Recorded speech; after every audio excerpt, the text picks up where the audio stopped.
basada en el libro de Gálatas. Estamos estudiando este libro de Gálatas. Es uno de los primeros libros en ser escrito del Nuevo Testamento. Interesante todo esto. Y ya hemos dado con en el día de hoy 3 estudios del libro a los Gálatas. Gálata era una región, o Galacia, donde vivían este tipo de personas que se llamaban los Gálatas. Pablo le escribe aquí una carta cerca de los años 50 y en el capítulo 1 él comienza a defender de dónde viene su apostolado, de dónde recibió él su apostolado. El Señor se le apareció y le dijo, ven. Lo tiró al suelo, le apareció un resplandor de una luz tan brillante como el sol. Quedó ciego 3 días, fue a un lugar que el Señor le dijo que fuera. Y se le apareció un hermano en la calle que se llama a la derecha en Samaria. Y él le dijo, hermano Saulo, el Señor me dijo que recibe la vista. Y de ahí en adelante Pablo siguió predicando la palabra. Duró unos 14 años en Arabia. Todavía estaba preparándolo el Señor para la obra. Y una de las obras que él, en su gracia, el Señor le permitió fundar, se llama la iglesia de Galacia. Pero ¿qué pasó en esta iglesia? Como Pablo fue uno de los apóstoles que no anduvo con el Señor, pero el Señor lo llamó para trabajar entre los gentiles, muchos comenzaron a poner en duda su apostolado. Dijeron, no, hombre, Pablo no estuvo con Jesús. Y entonces tuvo que defender, y aquí de manera biográfica, él está defendiendo su apostolado. Y noten aquí en el capítulo 2 que él está mostrando su biografía de lo que pasó, qué fue lo que pasó, cuánto le ha costado tener que predicar el evangelio de la gracia de Dios. Porque muchos que venían del judaísmo, decir, yo soy judío, llegué a Cristo, pero entonces le predico a aquel que no es judío, y yo le digo a aquel no es judío que después que le hablo de Cristo, tú tienes que guardar la ley de Moisés, tienes que circuncidarte, tienes que hacer esto, tienes que hacer lo otro. Entonces Pablo dice, un momento, ustedes no tienen que volver atrás. Eso es volver para atrás. Eso no tiene nada que ver con la gracia de Dios. Y por eso Pablo entonces ahí escribe esta carta. Y de manera biográfica él está defendiendo tampoco que él no es el llanero solitario. Porque quiere decir, mire hermano, yo no lo recibí de hombre alguno este evangelio que estoy predicando, pero hay algunos que os perturban y quieren pervertir el evangelio de Cristo. No es que haya otro evangelio, sino que hay algunos que lo quieren ensuciar cuando le están añadiendo a la fe en Cristo que hay que hacer las obras para la salvación. Pablo dice, no han entendido lo que significa el evangelio. Y entonces él aquí sigue hablando porque ahora en el capítulo 2 él quiere decir que visitó a los apóstoles, que le dieron la señal de que siga ahí, que usted va bien. Que él no andaba solo tampoco. No fue que dijo, yo soy Pablo, Dios se me dijo. Así que yo no tengo que depender de nadie. No. Él recibió el apoyo de la columna de la iglesia de esa época. Como aparece ahí en el versículo 3, en el capítulo 2, verso 9. Y reconociendo la gracia que me había sido dada, Jacobo, Cefas o Pedro y Juan, que eran considerados como columna, nos dieron a mí y a Bernabé la diestra en señal de compañerismo. En otras palabras, le dieron un espaldarazo. Tiren para adelante que nosotros lo respaldamos. Le dieron la diestra, le pusieron la mano derecha, le pusieron la mano en el hombro. Estamos con usted, Pablo. Pablo y Bernabé sigan predicando el evangelio. Pero bueno, es posible que este pasaje del capítulo 2 se relacione con la discusión de Hechos capítulo 15. Yo no sé si ustedes conocen todo lo que aparece en el libro de los Hechos, pero cuando Pablo comenzó a predicar lo que se llama el primer viaje misionero, se comenzaron a convertir muchos judíos que eran hasta fariseos, judíos que guardaban la ley. Pero entonces comenzaron a exigirle a la gente que no eran, comenzaron a exigirle a aquellos que no lo eran, entonces que no eran judíos, ven acá, guarden la ley. Y ahí vino el lío. Entonces ellos dijeron, vamos a una reunión. Y se le llama a la reunión el Concilio de Jerusalén. ¿Dónde aparece registrado eso? En Hechos capítulo 15. Se lo voy a hacer así en forma un poquito de memoria, para no tener que buscar todos esos pasajes, pero si usted lo quiere ver, están en Hechos 15. Dice el versículo 1 de Hechos 15 que algunos que venían de Judea enseñaban a los hermanos: si no circuncidáis conforme al rito de Moisés, no podéis ser salvos. O si no se circuncidan, ustedes no van a ser salvos. Como Pablo y Bernabé tuvieron una discusión y contienda no pequeña con ellos, entonces se pusieron de acuerdo con los apóstoles de hacer una reunión en Jerusalén. Le llaman el concilio, pero eso no es ningún concilio. Nada más estaba la iglesia de Jerusalén y algunos representantes de la iglesia de Antioquía. Todas las otras iglesias no estaban. O sea que había una reunión de los líderes de Jerusalén con la iglesia que llevó el mensaje a los gentiles, que se llamaba la iglesia de Antioquía. Hay dos tipos de Antioquía. Antioquía de Siria y hay la Antioquía de Pisidia, pero eso no importa.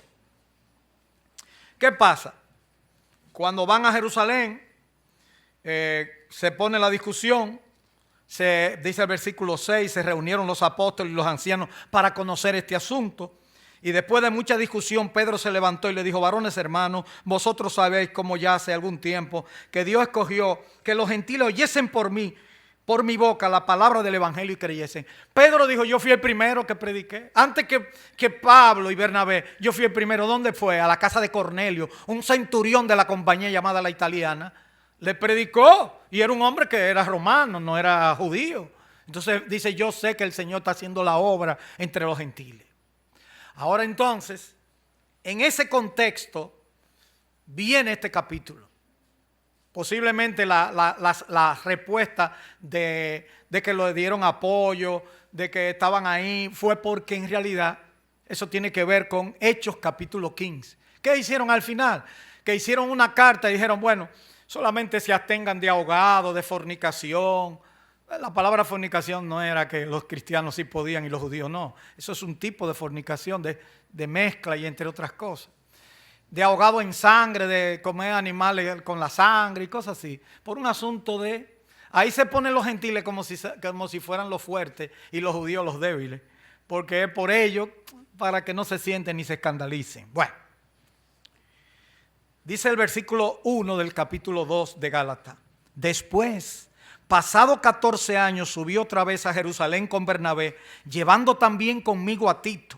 Pero subí según una revelación, y para no correr o haber corrido en vano, expuse en privado a los que tenían cierta reputación del evangelio que predico entre los gentiles.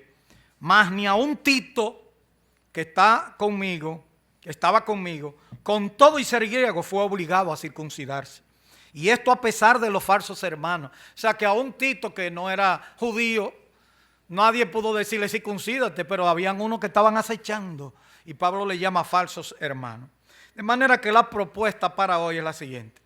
Es el punto número 3 porque es la continuación de la prédica anterior.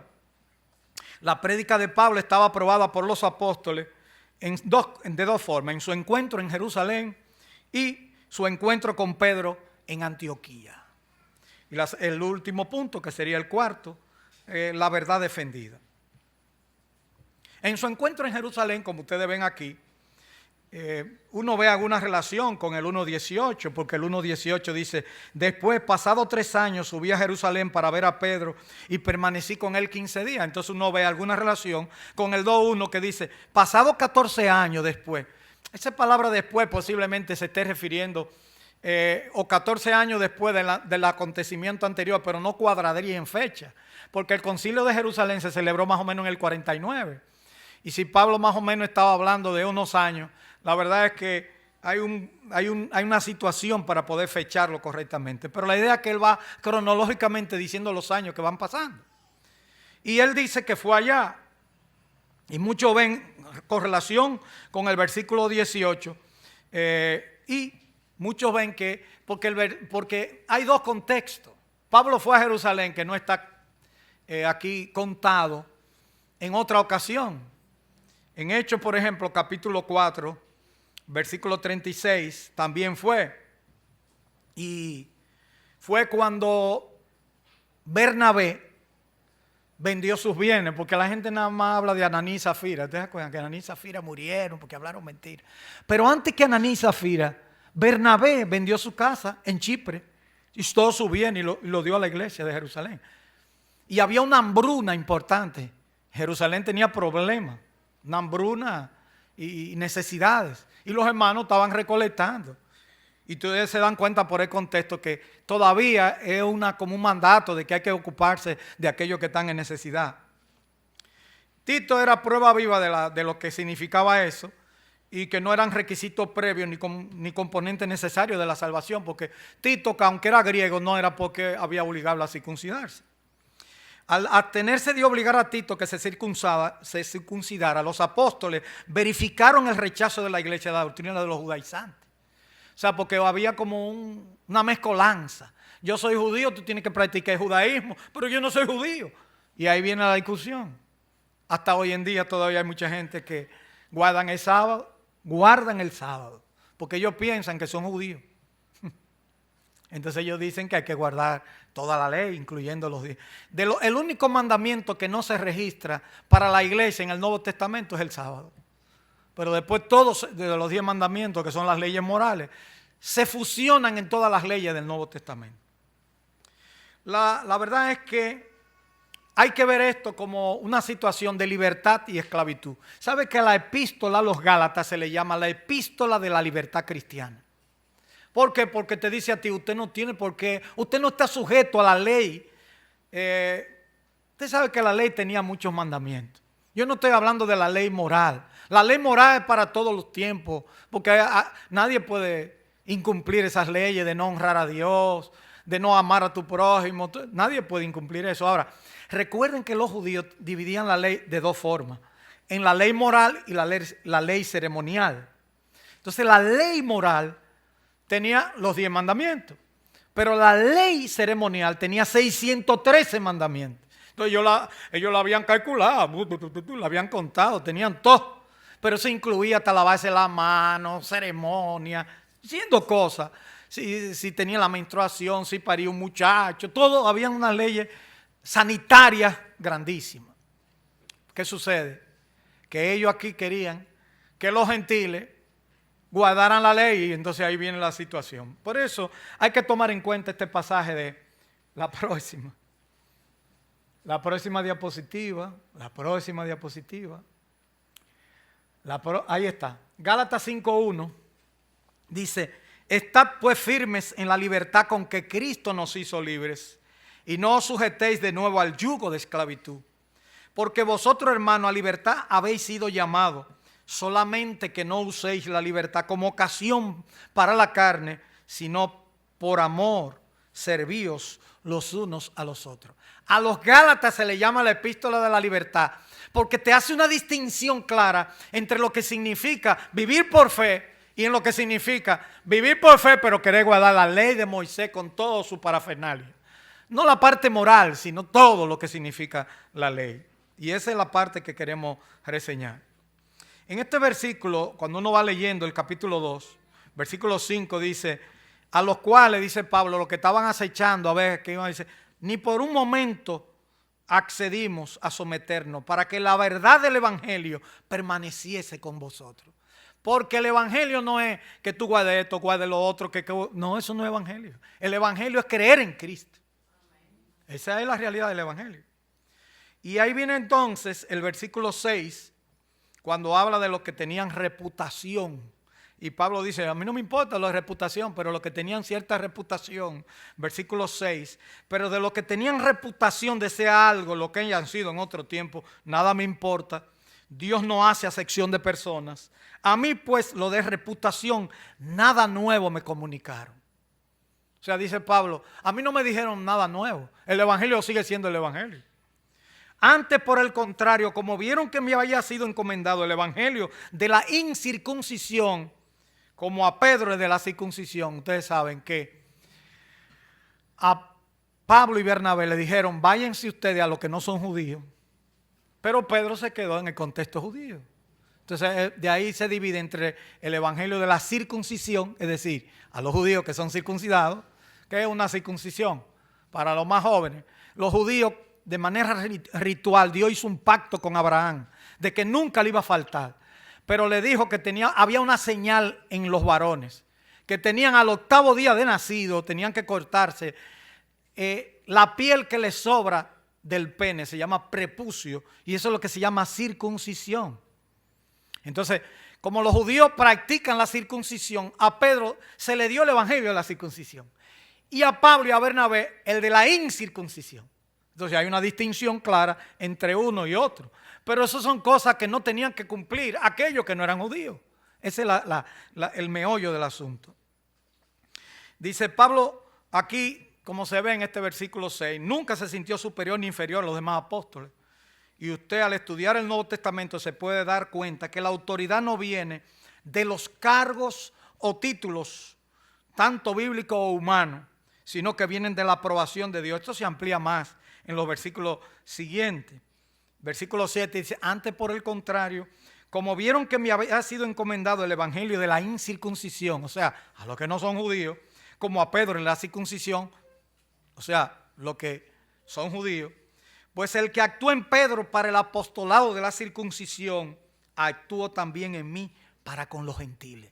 O sea, el mismo que actuó en Pedro, actuó en mí también, el mismo Señor. No tengo que hacer uso de que yo me gradué allí o aquí o allá. En la iglesia no existe eso. Delante de Dios no hay diferencia, aquí no hay ningún problema con quién es usted, quién no es usted. En el cielo no va a haber problema de distinción. Si usted es esto, aquello, o cuántos grados tiene, o a dónde usted llegó. Aunque usted fuera un mudo y letrado, o fuera como Pedro y Juan, que eran hombres sin letra y del vulgo, Dios lo usa. Eso no tiene que ver. No hay distinción en cuanto a jerarquizar. No, porque este es 7, no. Y eso es una de las cosas que Pablo también quiere poner en entredicho. Y por eso él dice lo que dice en esos versículos siguientes. Por ejemplo, él dice, pues el que actuó en Pedro para el apostolado de la circuncisión es el mismo que actuó en mí. Y versículo 9, y reconociendo la gracia que me había sido dada, Jacobo, Cefas y Juan, que eran considerados como columna, nos dieron a mí y a Bernabé la diestra en señal de compañerismo, para que nosotros fuésemos a los gentiles y ellos a la circuncisión. Solamente nos pidieron una sola cosa, que nos acordásemos de los pobres, lo cual también procuré con diligencia hacer. Mira qué interesante es. Eso no tiene nada que ver con el evangelio, pero sin embargo, yo tengo que dar fruto, no para ser cristiano, sino porque lo soy. ¿Entienden la idea? Las obras, las buenas obras son el fruto del creyente. No son que me hacen cristiano, es que yo hago obras porque soy cristiano. ¿Entienden? No para hacerlo. La gente siempre lo pone al revés. De manera que aquí hay muchos detalles que tenemos que ir aprendiendo. En primer lugar, una manera de aplicar esto. Estemos seguros de la verdad del evangelio viéndolo a la luz de todo el Nuevo Testamento.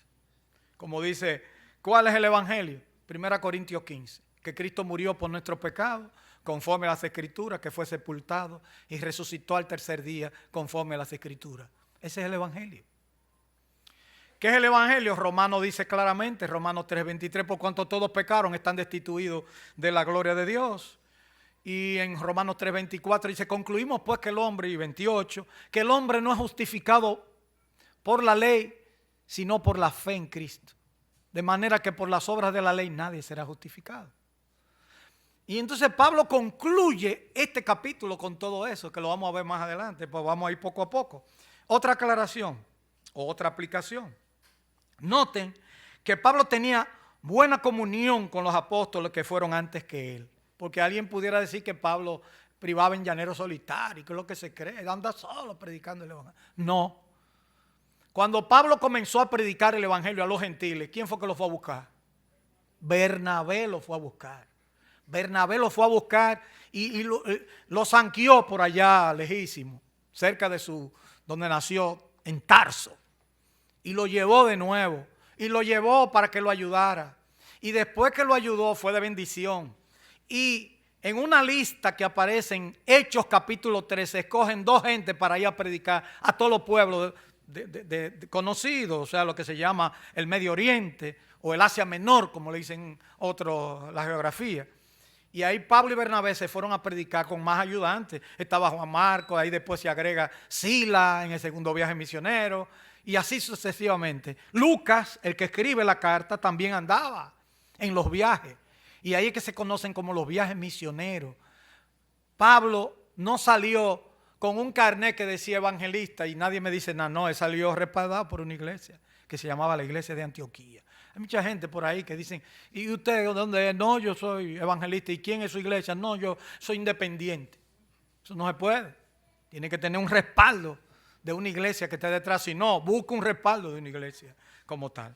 Así que, como ustedes notan, nos enseña esto, que Pablo tenía buena comunión con los apóstoles que fueron antes que él, lo cual nos deja ver claro que la verdad, en verdad estos hombres discernían la verdad de Dios y del evangelio, porque pudieron ver en Pablo que era una persona importante y que Dios en verdad lo había llamado. En tercer lugar, la libertad que tenemos en Cristo consiste en no pensar que la salvación descansa en nosotros. Miren ustedes con detenimiento el versículo 4. Y esto a pesar de los falsos hermanos introducidos a escondidas, que entraban para espiar nuestra libertad que tenemos en Cristo Jesús, para reducirnos a esclavitud. Miren ustedes cómo Pablo ve que introducir esas cosas de la ley de Moisés era como hacernos esclavos. Si nosotros somos libres en Cristo, no necesitamos más nada. Pero así Pablo lo ve y esa es la idea que está transmitiendo. Número 4, que se acordaran de los pobres, que ya lo vimos allá, lo cual procuré con diligencia hacer. Miren, eso a Pablo nadie le gana. Pablo recolectó siempre, buscó fondos para Jerusalén. Miren, en el libro de los Hechos aparecen varias veces Pablo buscando fondos. Y eso es interesante. La idea es que, por favor, seguir acordándose, es la idea que da este pasaje. Lo cual significa que él no iba a realizar esta tarea por primera vez, sino que antes ya la había realizado. Todo el que ha estudiado todas las cartas de Pablo, recuerden que Pablo escribe más de la mitad del Nuevo Testamento. Más de la mitad. Mire, Pablo escribe aproximadamente de 13 cartas escribe. Porque la carta a los hebreos no está. Pero miren, Romanos, primera a los Corintios, segunda a los Corintios, Gálatas, Efesios, Filipenses, Colosenses, primera y segunda Tesalonicenses, primera y segunda Timoteo, Tito y Filemón. O sea, 13 cartas escribe Pablo de las 27 que hay en todo el Nuevo Testamento. Por eso muchos dicen que Pablo es el Evangelio. Jesucristo no escribió nada. Pero cuando Pablo escribe 1 Corintios 15, él dice que lo que él lo está enseñando no lo aprendí de hombre alguno, sino que lo recibí del Señor. O sea que él mismo dice que no fue de él. Por si acaso alguien siempre dice algo. En Romanos 15, 26 dice, nos da una muestra de lo que es. Dice, mas ahora voy a Jerusalén para ministrar a los santos. La palabra ministrar significa servirle. Porque los de Macedonia y Acaya tuvieron a bien hacer una contribución para los santos pobres que están en Jerusalén. Igual posiblemente en Gálatas 2:1 se refiere a la segunda visita a Jerusalén. Muchos también lo ven, aunque uno lo ve más fácil, que sería Hechos 15, que fue con Bernabé a que fueron a llevar una ofrenda por la hambruna que había. También en Hechos 11:29 nos dice, entonces los discípulos, cada uno conforme a lo que tenía, determinaron enviar socorro a los hermanos que habitaban en Judea, lo cual en efecto hicieron, enviándolo a los ancianos por mano de Bernabé y de Saulo. O sea que siempre estaba buscando la manera de llevar su fondito, porque en necesidad tenemos que ayudarnos, hermano. Claro que ningún creyente pensaría que se le estaba añadiendo esto al evangelio. Porque usted hace eso no quiere decir que ya, si usted no hace eso, usted no es cristiano. Porque si usted no tiene cómo hacerlo. Pero usted puede hacer como hicieron los hermanos de Macedonia. En su profunda pobreza abundaron en riqueza de su generosidad. Pablo incluso a los de Macedonia no le pidió que dieran y ellos se ofrecieron. O sea que siempre hay uno más pobre que usted puede ayudar. Siempre. Siempre. Pero eso se hace porque usted tiene a Cristo. No porque usted quiere ser cristiano por eso. Porque la gente se equivoca. No, porque yo hago todas las obras. Y como yo hago las obras, ya yo soy salvo. No. La única obra que sabe es lo que Cristo hizo en la cruz por usted. Si usted recibió esa obra, entonces usted es salvo. Entonces usted hace las buenas obras. ¿Entendió? Hay que ver entonces, porque ya sabéis, ya esa parte la mencionamos de 2 Corintios 8, 9, no sé si, porque ya sabéis la gracia de nuestro Señor Jesucristo, que por amor de vosotros se hizo pobre, siendo rico se hizo pobre para que vosotros con su pobreza fueseis enriquecidos. ¿Saben ustedes que nosotros solamente hemos disfrutado de la pobreza de Cristo y tenemos todo? Ahora cuando estemos en su presencia, la riqueza. Pero con su pobreza, Él muriendo, porque alguien diría, ¿cómo que uno muriendo dice que me va a dar de todo? Bueno, muriendo nos dio la salvación. Imagínense ustedes cuando estemos en su presencia. Ahí aparece entonces el segundo punto de o la segunda parte, Pablo y su encuentro con Pedro en Antioquía. Entonces el asunto es que esto se complicó. ¿Por qué? Porque Pedro, después que se levantó, dijo, no, porque hay que respetar, yo fui el primero. Entonces tenía miedo porque hay alguna gente que eran, como que parece que le hacían presión. Cuando venían los de parte de Santiago, se retraía, no, yo soy judío. Y cuando venían entonces los que no eran judíos, dice, vamos arriba. Entonces, ¿sabe qué hizo Pablo? Lo llamó, como debe hacer. No se puso a hablar por la espada, ni mucho menos. Y dijo, ¿qué es lo que pasa? ¿Y qué es lo que Pedro se cree? Él es el primero, él cree que porque es un líder. No. Versículo 11, pero cuando Pedro vino a Antioquía, le resistí cara a cara, porque era de condenar. Pues antes que viniesen algunos de parte de Jacobo, o sea, los que eran de la circuncisión, comía con los gentiles. Pero después que vinieron, ya venían los que eran medio judaizantes, se retraía y se apartaba porque tenía miedo de lo de la circuncisión. Le dijo Pablo, así es la cosa. Y dice Pablo que esto trajo problemas porque el versículo 13 dice, y en su simulación participaban también los otros judíos de tal manera que aún Bernabé fue también arrastrado por la hipocresía de ellos. Noten que Pablo habla de hipocresía. Porque dice, ven acá, Pedro, ven acá. Entonces cuando están ellos, tú te haces el que está con el otro. ¿Qué? Y después cuando viene dice, no, yo no estoy con ustedes, tranquilo. ¿Y qué es esto? Pablo reprochó a Pedro, pero eso no quiere decir que Pedro se sintió mal. Pedro cuando escribe su carta dice, el amado Pablo, y pone la carta de Pablo al mismo nivel que la escritura del Antiguo Testamento. Escribió cosas, dice, la cual, como las otras escrituras, o sea, cosas profundas. O sea que Pedro habla bien de Pablo. Cuando es honesto y enfrenta las cosas como debe ser y lo hace con amor, pero al mismo tiempo con firmeza, esa es la manera como deben encararse las cosas. Pero no todo el mundo tiene la madurez necesaria.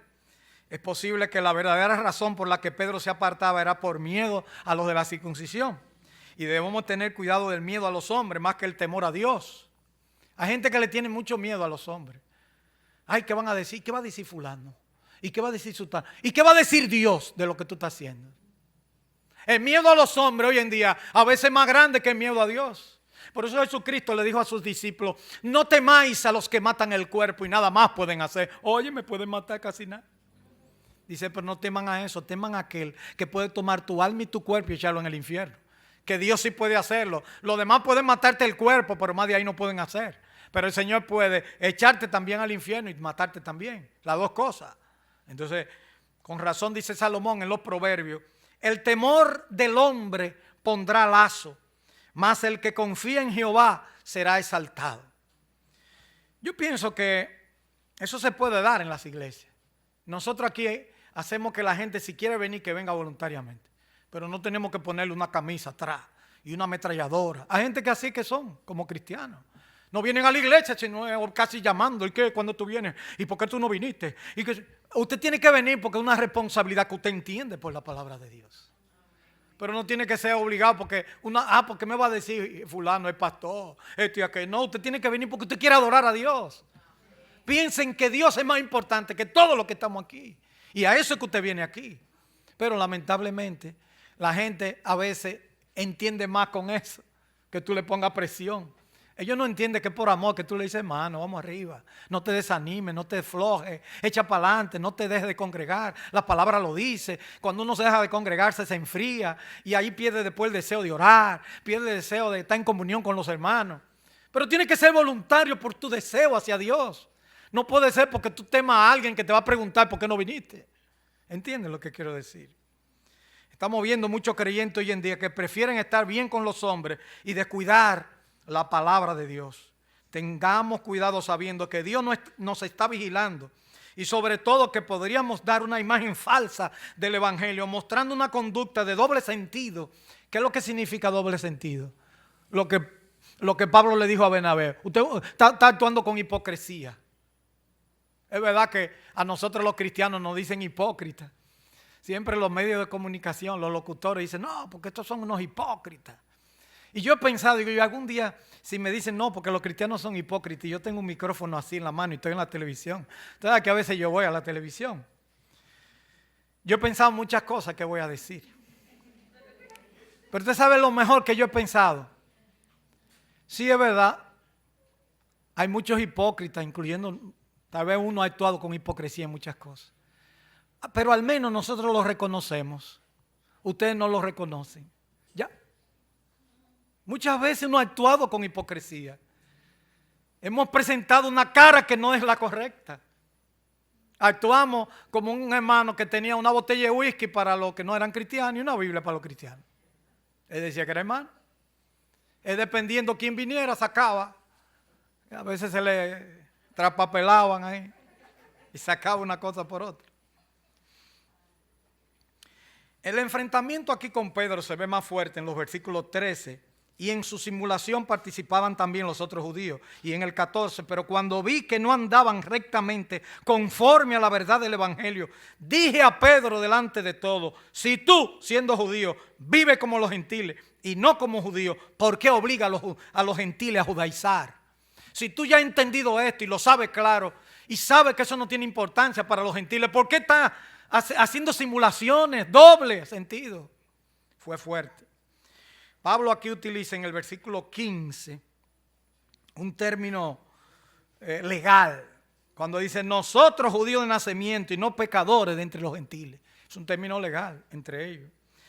Un término legal, como señala un escritor llamado John MacArthur, dice una expresión de connotación legal, ya que los gentiles eran pecadores por naturaleza debido a que no habían recibido por escrito la ley divina para con lo que le guiara a la salvación o a vivir la justicia o rectitud de la ley. Los judíos recibieron la ley, entonces tenían mayor responsabilidad porque la ley la tenían ellos y los gentiles no la tenían. Por eso Pablo dice que qué ventaja tiene pues el judío y que aprovecha la circuncisión. Dice mucha, primero que no fue confiada la palabra, después no dice la segunda ni la tercera. Lo más importante fue que ellos recibieron la palabra de Dios. En el versículo 16 aparece la verdad reiterada, una verdad, sabiendo que el hombre no es justificado por las obras de la ley. Anoten ahí un circulito en su mente, por las obras de la ley por primera vez, sino por la fe de Jesucristo. Nosotros también hemos creído en Jesucristo para ser justificados por la fe de Cristo otra vez y no por las obras de la ley. Segunda vez. Tercera vez. ¿Por cuánto? Por las obras de la ley. Tercera vez. Nadie será justificado. ¿Qué le parece? ¿Usted tiene duda? Pablo se lo pone 3 veces y menciona a Pablo que la salvación solo es por fe en Cristo y no por la ley. Lo ve de 3 maneras. La primera es general. El hombre no es justificado por las obras de la ley. La segunda es personal. Nosotros también, dice aquí, para ser justificados, y nosotros también hemos creído en Jesucristo para ser justificados por la fe en Cristo. Esa es la segunda, que es de manera personal.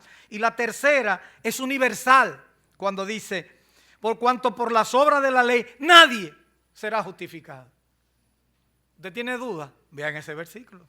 3 cosas diciéndote que no es por las obras. Es una verdad que se reitera. Somos pecadores y hemos sido justificados por Jesucristo. Esto no quiere decir que Él nos hace pecadores, porque el versículo 17 dicen entonces algunos, y si buscando ser justificados en Cristo, también nosotros somos hallados pecadores. ¿Es por esto Cristo ministro de pecado? Dice Pablo, en ninguna manera. Somos pecadores y hemos sido justificados por Jesucristo. Esto no quiere decir que Él nos hace pecadores. De ninguna manera, aquí es enfático. El volver a la ley para reparar lo que dejé soy culpable doble. Por eso le dice el versículo 18 ampliando el 17. Yo le traje, por ejemplo, una traducción, no sé si la puse ahí, de Gálatas 2:17. Nosotros los creyentes que somos judíos, eso es la palabra de Dios para todos, es una traducción más ágil para entender. Dice, nosotros los creyentes que somos judíos, acudimos a Cristo para estar bien con Dios. Esto demuestra que también nosotros somos pecadores. Entonces, ¿es Cristo el que nos hace pecadores? No, nada de eso. Lo que sí estaría muy mal es que yo enseñara otra vez lo que ya he abandonado. Si dije que la ley no me salva, entonces ¿por qué vuelvo para atrás? Y eso es lo que estaban haciendo los hermanos de Gálatas o Galacia. Y el 19, que ya no va a dar paso a la última sesión, la verdad defendida, dice el 19, ya no vivo para la ley, pues he muerto para ella. La ley misma me mató, pero al morir para la ley, puedo ahora vivir para Dios. Es como si yo mismo hubiera sido clavado en la cruz con Cristo. Ese es en el lenguaje fácil de entender. Y ahí viene entonces el último punto, que sería el cuarto, la verdad defendida. Cuando morimos, no hay ley que pueda ser aplicada. Si usted se murió, no le pueden cobrar. ¿Entienden la idea? Esa es la misma idea que hay ahí. Si yo morí ya a la ley, entonces la ley no tiene por qué pasarme factura. Esa es la idea ahora. Amplía el concepto. No hay nada que cobrar, no hay bienes que reclamar. Pablo murió a la ley, versículo 19. ¿Para qué? Para vivir para Dios. Ahora, él muere a una cosa para vivir a otra. Esto garantiza que Cristo quitó cualquier pecado y te declara salvo para vivir en Cristo. Es lo que pasa a explicar en el versículo 20 cuando dice, con Cristo estoy juntamente crucificado. Yo morí a la ley, pero ahora estoy crucificado con Cristo. ¿A fin de qué? Con Cristo estoy juntamente crucificado, ya no vivo yo. No vivo ya yo, dice la versión antigua. Mas vive Cristo en mí. Y lo que ahora vivo en la carne, o sea, sí, pero tú estás vivo, Pablo, ¿cómo que tú moriste? Sí, pero lo que vivo en la carne, lo vivo en la fe del Hijo de Dios, el cual me amó y se entregó a sí mismo por mí.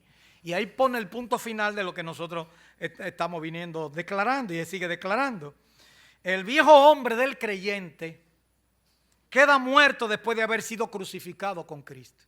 Romano lo ilustra muy bien cuando habla del bautismo. Nosotros hemos sido bautizados en su muerte a fin de levantarnos para una resurrección. Romanos 6, que a uno se lo daban cuando le daban clase de bautismo. Es posible que ahí se refiera al bautismo del Espíritu Santo, pero hay una ilustración detrás de eso de bautismo en agua. El hombre nuevo o la nueva identidad del creyente tiene el privilegio de que Cristo mora en su interior y lo capacite con poder de lo alto para vivir en él. No hago nula, dice Pablo, en otra traducción dice, cuando dice no desecho la gracia de Dios, dice la Biblia de las Américas, no hago nula la gracia de Dios, porque si la justicia viene por medio de la ley, entonces Cristo murió en vano. ¿Entiendes? En cibaeño lo que está diciendo, ok, si la ley salva, todavía hay mucha gente que está pensando, no, yo guardo la ley, ya, yo me salvo. Pues si la ley salva, ¿para qué vino Cristo? Porque cuando Cristo vino estaba la ley. Entonces, Cristo vino a cumplir la ley. Y la ley es santa, justa y buena, pero la ley no me salva, lamentablemente. Entonces, Cristo se dio cuenta, Dios mismo se dio cuenta, de que el hombre era incapaz de salvarse por la ley, porque la violaba. Entonces dijo, ok, le voy a mandar a Jesucristo. Y eso es lo que Pablo está defendiendo aquí. Y concluye diciendo, yo no desecho la gracia. Él le llama a eso la gracia de Dios. Versículo 21. No desecho la gracia de Dios, pues si por la ley fuese la justicia, entonces de más murió Cristo. ¿Para qué vino Cristo? Entonces si no tiene sentido. Si estaba la ley y el hombre se salva por la ley, entonces ¿para qué vino Cristo? Cristo entonces vino a sustituir. Otra versión dice, así que yo no voy a rechazar el generoso amor de Dios. Pues si por la ley fuera posible que estuviéramos bien con Dios, entonces la muerte de Cristo no serviría de nada. Esa es la idea, esa es la traducción que busqué ahí. ¿Qué aprendemos ya para redondear y terminar? Número 1, la justificación de lo que Cristo hace en nosotros, o sea, como Dios nos declara santo, justo, limpio, debe ser entendida en su contexto. Es cuando Dios declara a una persona que viene a Cristo como perdonada. Esto se llama justificado en la Biblia y garantiza tu entrada a la patria celestial. Nadie puede entrar al cielo si no es limpiado. ¿Y quién es limpiado? Por su propio mérito. No, yo no puedo guardar la ley, Señor. ¿Qué hago? Cree en Cristo. Cristo guardó la ley por ti. Cristo la llevó en la cruz. Él la clavó. El acta de los decretos que no será contraria, dice Pablo en Colosenses. Número 2. La hipocresía en predicar un evangelio vistoso y agradable puede producir que muchos se engañen con la verdad del evangelio. Y esto hace que se condenen para siempre al pensar que el evangelio no debe ser incorporado completamente a su vida. Hay otra gente que predican tantas cosas que no es el evangelio, que a veces pueden hacer que el otro se condene, que se vaya a la condenación. Y hay que tener mucho cuidado. En tercer lugar, creo que el pasaje de Gálatas 2:20 deberíamos repetirlo y saborearlo en nuestras vidas y hacernos las siguientes preguntas relacionadas con el texto. Yo sé que Maribel está pensando en su papá porque ese era el texto favorito del papá de Maribel. Él siempre decía ese versículo muchísimas veces. Con Cristo estoy juntamente crucificado y ya no vivo yo, más bien. Pero él le gustaba la versión antigua. Dice, no vivo ya yo, sino que Cristo vive en mí. Lo que ahora vivo en la carne, lo vivo en la fe del Hijo de Dios, el cual me amó y se entregó a sí mismo por mí. Pregunto, ¿estás tú crucificado con Cristo? Pregunto, ¿estás tú crucificado con Cristo? Segundo, ¿vives el yo en tu vida o Cristo? Ya no vivo yo, sino que Cristo vive en mí. Hay gente que dice, no, Cristo que se ponga al lado, yo vivo ahora. O yo soy apellido fulano. Le digo mi apellido para que no haya problema. Yo soy Vila, y si los Vila somos... No, así no. No es Vila, es el Señor que tiene que vivir en ti. ¿Cuál es el apellido tuyo? Ponlo ahí. Ese es el yo. Déjalo atrás. Otra pregunta. Lo que vive en el cuerpo lo vivo en la fe de Cristo. Y lo que ahora vivo en la carne, dice, lo vivo en la fe del Hijo de Dios, el cual me amó y se entregó a sí mismo por mí. En las competencias atléticas siempre hay quienes quieren jugar para obtener la ovación del público. Yo he visto esos jugadores, a mí me gusta el deporte, como en mi casa había dos cosas que podíamos hacer tranquilamente y no había objeción. Aparte de estudiar, podíamos hacer deporte e ir a la iglesia.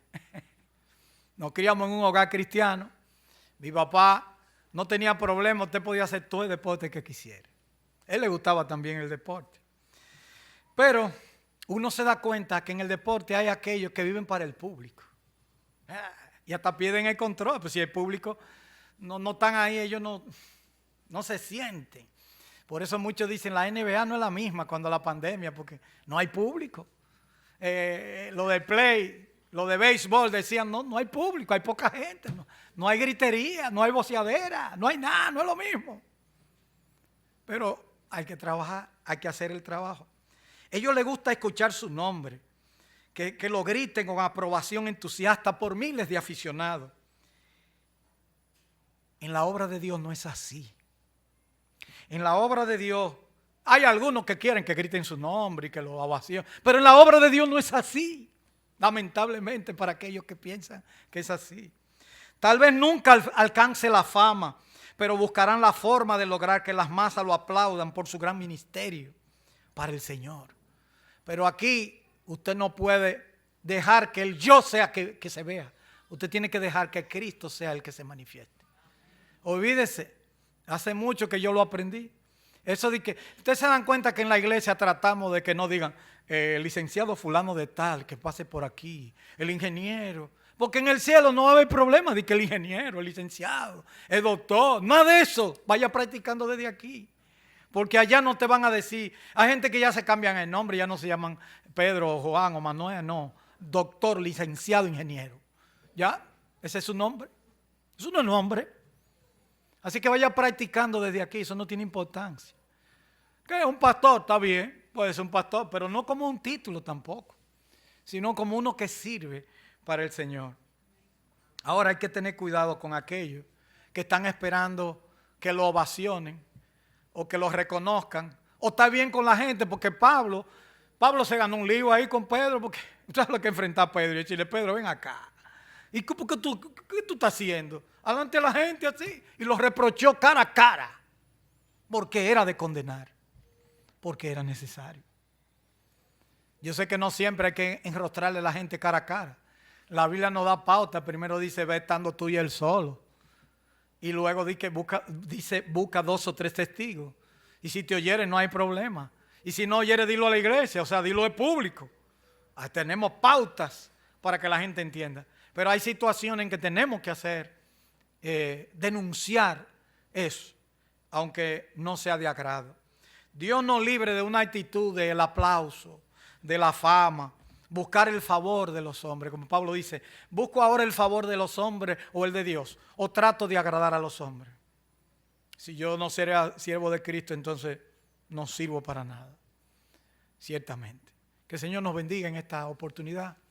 Y aquellos que no han entendido, he dicho muchas cosas técnicas, pero una cosa usted se puede llevar para su casa si tú no has puesto tu fe en confianza en Cristo. La discusión aquí es que no hay que guardar la ley. La salvación no es por las obras, sino por la fe en Cristo. Por cuanto por las obras de la ley nadie será justificado.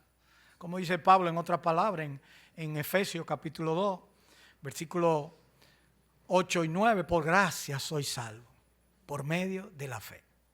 Si alguien aquí no ha puesto su fe en Cristo, pero ha entendido lo que significa, puede decirle ahí, Señor, yo quiero reconocer que yo quiero recibir a Cristo en mi vida. Y yo quiero entonces que Cristo viva en mi vida, que yo sea una nueva criatura y que yo pueda vivir a Cristo y no que vive el yo. Pero primero hay que ser creyente. Y aquellos que son creyentes tienen que entender en su vida cristiana que ya no es lo que ustedes quieran, sino lo que Cristo quiere en su vida. Que Dios nos bendiga. Vamos a dar gracias y vamos a orar. Padre, gracias te damos por este privilegio hermoso de presentar tu palabra. Gracias porque puede sernos claro a nosotros cómo se pueden disfrazar y pueden ponerle cosas al evangelio que no están. Ayúdanos a entender el evangelio, que los frutos es como dice tu palabra, somos hechura tuya creados en Cristo Jesús para buenas obras, las cuales tú preparaste de antemano para que anduviésemos en ellas. Gracias por tu palabra. Ayuda a aquellos que no conocen a Cristo, a que vean que solamente Cristo murió por sus pecados, pagó el precio por sus pecados y que le puede dar limpieza para siempre. Por Cristo te lo rogamos y te damos la gracia. Amén.